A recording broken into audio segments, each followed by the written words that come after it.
Donc, merci, Maître Delphine Djerébé, d'avoir répondu à notre invitation. Vous êtes avocate, vous êtes membre de la société civile tchadienne, et à la demande du Comité catholique contre la faim et pour le développement, vous venez avec deux autres chercheurs de rédiger un rapport sur les relations franco-tchadiennes. Monsieur Hollande et Monsieur Déby ont l'air de très bien s'entendre. Sur quoi repose cette complicité entre ces deux hommes, qui au départ n'avaient rien à, pour vraiment s'entendre, puisque François Hollande se veut le porte-parole des valeurs humanistes, des droits de l'homme, etc. Et au Tchad, M. Déby n'est pas connu pour être vraiment un chef d'État très soucieux des libertés d'expression, des libertés publiques. Alors pourquoi ces deux hommes s'entendent si bien?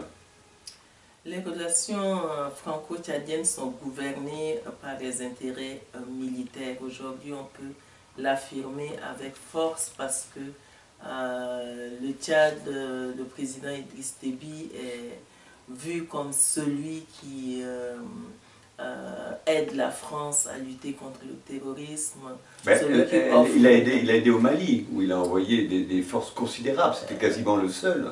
Exactement, donc tout cela fait que les intérêts du Tchad, les intérêts des populations tchadiennes sont laissés pour compte. La France ferme complètement les yeux sur la souffrance des populations, alors qu'on vit dans un État qui est complètement privatisé, où le président gouverne avec sa famille.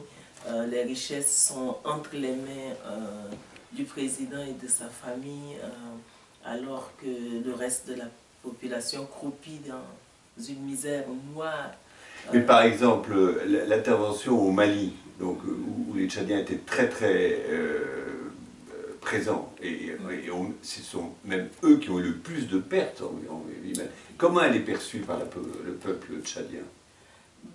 La voix des Tchadiens ne compte pas. On n'a pas demandé l'avis des Tchadiens avant d'envoyer les troupes au Mali. Il est évident que c'est une mission noble qui a aidé à sauver des vies maliennes, mais on ne peut pas faire une échelle de valeur entre la vie des Tchadiens et la vie des Maliens. Mais ce qui reste important, c'est que ces interventions aident le président Idriss Déby, qui ne répond plus aux aspirations des populations, qui est rejeté par la population tchadienne, de redorer son blason et de montrer une bonne image vis-à-vis de la France, parce que la France a besoin de lui. Il rend des services militaires et c'est sur cela que se fondent essentiellement les relations franco-tchadiennes. Mais vous, par exemple, ceux qui dénonçaient ça, est-ce que vous êtes reçus au Parti Socialiste, au Quai d'Orsay actuellement en France? Nous avons été reçus au ministère des Affaires étrangères, où nous avons donc présenté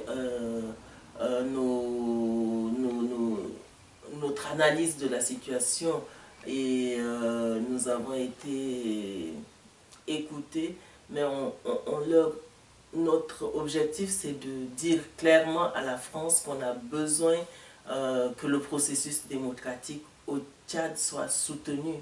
Où est-ce qu'il en est aujourd'hui au Tchad, le processus démocratique?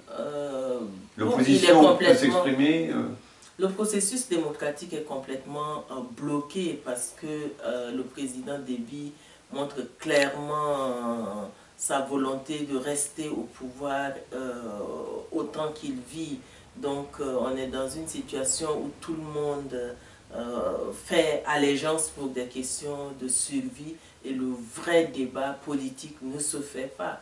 Aujourd'hui, la question des élections est complètement biaisée parce que ça devait commencer depuis 2014, on arrive en 2015 sans un calendrier électoral qui est fixé. La question de la biométrie pose toujours problème, et on est sûr qu'en 2016, il n'y aura que des élections présidentielles pour confirmer M. Idriss Déby à sa place. Et vous, par exemple, qui venez de faire ce rapport très critique, quand vous allez rentrer au Tchad, est-ce que vous allez être inquiété? Est-ce que la police va vous convoquer? Est-ce que vous allez avoir des des rétorsions venant du pouvoir. Rien n'est exclu, la situation au Tchad est très difficile, la répression est là, donc nous sommes conscients que c'est une activité dangereuse, mais nous la menons parce que nous savons que c'est le seul moyen de faire entendre la voix des populations, c'est le seul moyen de faire en sorte qu'un changement positif puisse arriver au Tchad, et si nous ne le faisons pas, personne d'autre le fera à notre place. Vous voudriez qu'il y ait un signal du côté du pouvoir français, quand même, pour un peu tirer les oreilles de M. Déby. Bien sûr, dans nos messages qu'on a passés au ministère des Affaires étrangères, et on le fera aussi au niveau de l'Élysée, parce qu'on a un rendez-vous mardi. Avec Mme Le Gall. Oui, on leur demande de renforcer leur soutien au processus démocratique, mais également au respect des droits de l'homme et à la protection des défenseurs des droits de l'homme. Et vous risquez d'avoir que des bonnes paroles.